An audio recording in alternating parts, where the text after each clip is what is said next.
Senhor presidente, em seu nome eu saúdo o senador Paim, o senador Paulo Davim, que já em outra ocasião nós discutimos um assunto semelhante, e os colegas da mesa, o Bonamigo, Beatriz, Vital, Patrô e o Valdir. É importante que eu coloque em perspectiva algumas experiências vividas. Eu fui médico, eu sou cirurgião, e fui em 94 para o estado de Roraima, convidado para criar o serviço de cirurgia oncológica. E comigo chegaram 30 médicos, salário muito bom, condições de vida, eu diria, do ponto de vista de criação de filhos, excelente, mas 30 dias depois só restavam 15 e no final do dia só ficaram os casados. É isso que eu queria colocar, uma experiência vivida, real, né, de um Estado que tem condições de receber, que recebe bem, mas que tem uma cultura muito forte ainda, de dificuldade de provimento em algumas situações. Eu queria, então, passar rapidamente, parece que somente eu vou fazer uma apresentação, alguns dados que eu espero que contribuam para o debate. Essa é a visão que nós queremos trazer aqui. A primeira é que nós não estamos sozinhos nesse debate. Óbvio, estamos sozinhos na solução. A gente demora mais para chegar a uma solução. As soluções já colocadas, isso são recomendações de políticas globais da Organização Mundial de Saúde, elas colocam para esse tipo de problema pelo menos 4 eixos. Não são eixos isolados, são 4 eixos que se trabalham em conjunto. O primeiro eixo é o eixo da intervenção educativa. Tudo aquilo que a gente falou, a Patrô falou aqui da questão do currículo, das diretrizes curriculares, mas que coloca uma coisa a mais. Ele coloca a questão do aluno com cota específica para aluno proveniente de zona rural. Isso é feito em alguns países, e não são países apenas subdesenvolvidos, não. Tem países como o Canadá que fazem isso. A província do Quebec, ela tem uma cota de 60% para a entrada no curso de medicina de alunos provenientes de zonas rurais. Algumas experiências no Brasil existem experiência com indígenas, lá em Roraima é um dos lugares, nós temos 4 indígenas por ano entrando no curso de medicina. Nós temos outras formas, escolas de saúde fora das cidades principais, isso a gente vem tentando fazer no Brasil, melhorando a distribuição, a questão do rodízio clínico em zona rural, a questão de incorporar ao conteúdo do que é discutido no curso médico os problemas que são mais frequentes nessas comunidades mais carentes e o desenvolvimento profissional permanente. Nós temos, do campo de vista da intervenção regulatória, a questão da ampliação da prática, do âmbito da prática, que é o task shifting, que alguns países já adotam há algum tempo, é fazer com que outros profissionais de saúde adotem outros papéis dentro da equipe. A questão dos diferentes tipos de trabalhadores, incluindo aí os estrangeiros, a questão do serviço obrigatório, está aí dentro da intervenção regulatória, e o pagamento do financiamento estudantil mediante o trabalho em zonas rurais. A gente já faz isso com fiéis. Nós temos incentivos financeiros, o senhor falou aqui a questão do salário, e temos questões de gestão, de ambiente, que dizem condições, que também foi discutido aqui, a questão da condição de vida, do ambiente de trabalho e etc. Bom, eu quero colocar 2 trabalhos que são considerados os mais importantes nesses últimos anos, que abordam a questão do serviço obrigatório e do serviço compulsório. Esse é um trabalho que está publicado, eu vou deixar, inclusive, aqui as 2 referências, o trabalho completo, e que faz uma pergunta no final: eles funcionam, Vocês sabem que, e aí me desculpe o viés acadêmico, nós procuramos sempre trabalhar com evidência, Qual é a evidência que funciona? Ou qual é a evidência que não funciona? Porque senão a gente vai ficar trabalhando no campo da percepção de cada um e aí fica mais complicado. Então, esse trabalho é interessante porque ele mostra algumas coisas. Primeiro, ele mostra esse mapa aí.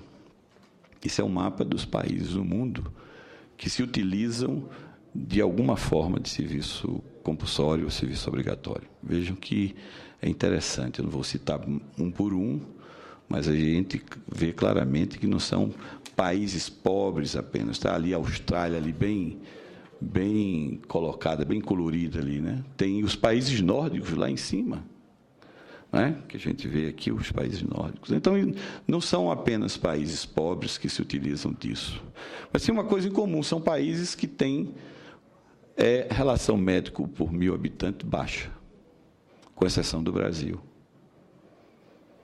E aí eu estou falando baixa, baixa sempre é uma coisa de comparação, você compara um com o outro, né? E qualquer que seja o parâmetro de comparação, se a gente comparar uma coluna com a outra, a gente vê que a gente está na coluna dos que têm a menor relação de médicos por 1.000 habitantes. E mesmo alguns países do lado que tem mais, como a Austrália, como o Reino Unido, eu vou mostrar para vocês o que é que o Reino Unido faz em termos de serviço obrigatório, né? Eles adotam essa tática. Aí eu coloquei também, ainda derivado desse trabalho, o que seriam os tipos de serviço obrigatório. Aqueles que envolvem contrato de trabalho, e aí contrato de trabalho para o nativo ou para o estrangeiro, o médico estrangeiro, graduado no estrangeiro. Aqueles que têm incentivo, aí os incentivos são de natureza educacional, que pode ser antes da graduação, pode ser após a graduação e pode ser de retribuição, que é aquele do pagamento do FIES. A questão regulatória, que é o licenciamento e avanço na carreira, a condição de vida e os incentivos combinados. E tem países que adotaram, e aí é importante dizer, são políticas de Estado.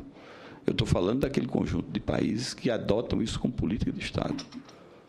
E tem isso há mais de 10 anos, é fruto desse trabalho aí. Um exemplo típico, o Foundation Program do Reino Unido. O que é o Foundation Program? Após a graduação, todos os graduados, que são bacharéis, eles passam por 2 anos dentro do NHS, do Sistema Único deles, para fazer um programa que chama Programa de Fundamentos, onde ele vai ver, dentro do serviço, a realidade do sistema. E aí eles são distribuídos, alocados em todo o país. Porque, pasmem, você tem dificuldade de provimento também no Reino Unido. Eu descobri, numa visita recente, que Londres, se você andar 200 quilômetros para o sul, você vai ter problema de provimento. Então, é uma medida que envolve uma obrigatoriedade, porque é obrigatório, faz parte do treinamento, faz parte vamos dizer assim, do avançar na carreira, e é pré-requisito para a entrada na especialidade. Sem isso, ele não entra na especialidade, no treinamento da especialidade. E aí você vê coisas interessantes, né? A gente fala muito que a gente tem a dificuldade ainda de compreender por que é que os nossos números de médicos são tão baixos. Mas aqui eu acho que a gente tem um quadro que é bem explícito disso. Não é? Nós temos, por exemplo, uma relação de ingressante no curso de medicina por 10.000 habitantes, que é isso aceito mundialmente, muito mais baixa do que esses outros países.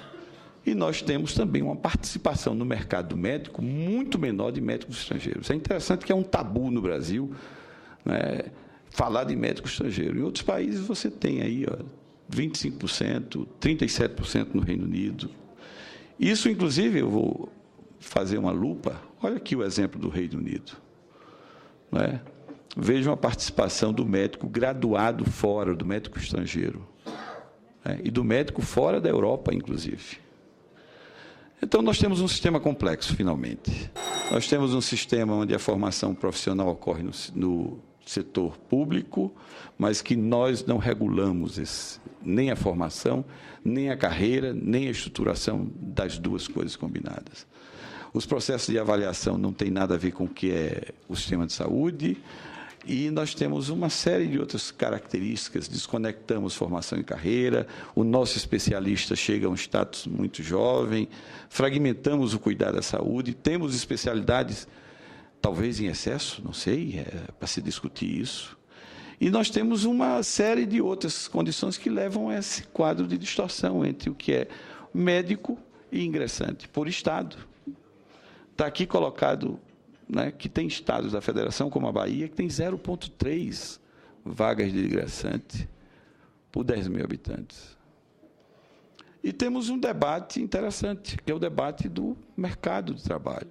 O mercado de trabalho, que, do ponto de vista do médico, bastante aquecido, havendo uma inversão aí entre 2001 e 2002, onde o número de postos de trabalho ele supera o número de pessoas que saem da universidade, claramente, o que faz com que haja também um aumento aí representado pelas colunas no salário real, não é? E você tem um quadro completamente diferente na enfermagem, por exemplo, onde você tem um número de postos de trabalho muito menor do que o número de egressos. Então, isso tem, obviamente, um rebatimento, né, em algumas discussões que a gente está fazendo hoje. O Brasil é o único país do mundo que abre escola de medicina com 20 vagas. Quando a média, por exemplo, só para falar do Reino Unido, é 279, nos Estados Unidos é 189. Ninguém abre uma escola médica com o número de vagas que a gente abre. É por isso que a gente tem um número de escolas médicas excessivo. Excessivo, mas o número de vagas de ingressantes é pequeno. Isso tem que ser abordado. E aí vem uma questão final que eu queria colocar para vocês, que é a questão da estrutura. Enquanto existe uma estrutura, que é uma estrutura contínua, onde há uma associação entre formação e carreira, né, clara, né, com papéis definidos, existe definido, quem é que é responsável, que resulta num quadro mais ou menos organizado desse aí, né, que é o treinamento de GP ao médico da família, o treinamento de especialidade aí para o estrangeiro, o treinamento nuclear para o nativo, que treina para a especialidade e chega especialista, e, por fim, o treinamento da produção sem treinamento. Nós temos um quadro no Brasil onde você tem o médico, após 6 anos, você tem opções de treinamento na especialidade e residência médica, ou você pode fazer especialidade após um tempo de treinamento, passando por exames, e você tem um quadro mais ou menos desse. Eu costumava dizer que isso é um quadro de bagunça, mas, na verdade, não é. Não é? Quem estuda teoria de complexidade entende que isso é uma forma de auto-organização. Os sistemas se organizam. Se você não fizer nada, ele vai se organizar de alguma maneira. Mas essa é uma situação preocupante, é isso que nós temos hoje no país, porque tudo é possível, né? E nós temos que começar a trabalhar com cenários, para finalizar. E um cenário, senador, que eu acho que é muito interessante, é o cenário que combine as questões de obrigatoriedade com o processo de formação e o processo de carreira. É importante que a gente dê um passo na direção da estruturação da formação integrada à carreira. Porque aí a gente está combinando estratégias diferentes e passando, talvez, para um modelo igual a esse, onde você tem uma escola e depois você passa a ter 2 anos, 1 ano na atenção básica, 1 ano na urgência e emergência, que é outro problema crônico no país, e aí sim você entra no treinamento de especialidades. Mas isso são cenários. Eu quero dizer que nós temos, para finalizar, uma dificuldade muito grande. Nós gostamos de diagnosticar bem os problemas, mas na hora de colocar em prática algumas soluções, a gente termina por encontrar mais problemas. Então, eu queria agradecer o convite e, naturalmente, deixar aqui 2 trabalhos que eu considero que são muito importantes para que a comissão possa apreciar e trabalhos que especificamente abordam o tema. Muito obrigado.